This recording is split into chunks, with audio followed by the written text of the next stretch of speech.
নমস্কার সবাইকে। আজকের আমি তৈরি করেছি রুই মাছের তেল পটকার পাঁচমিশালি সবজি দিয়ে চচ্চড়ি।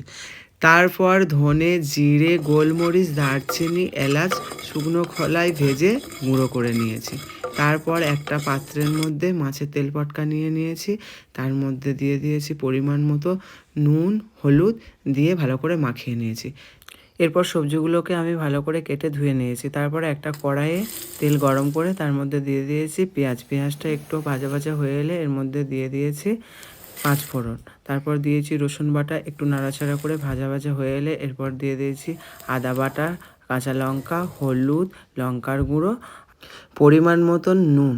তারপরে একটু কষিয়ে নিয়ে দিয়েছি রুই মাছের তেল পটকা। তারপরে নাড়াচাড়া করার পরে আর আমি এর মধ্যে তেলটা দিয়েছিলাম খুব সামান্য পরিমাণ, কারণ না এর মধ্যে থেকে অনেকটা তেল বের হয়েছিল। তারপরে দিয়েছি সবজিগুলো নাড়াচাড়া করার পরে তারপরে দিয়েছি বেগুন।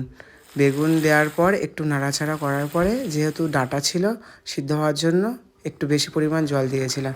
তারপর ঢাকনা দিয়ে চাপা দিয়ে রেখেছিলাম।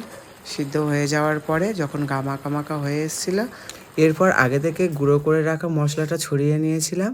তারপরে একদম ঝোলটা যখন শুকনো হয়ে এসেছিলো তৈরি হয়ে গেছিলো আমার রুই মাছের তেল পটকা চচ্চড়ি।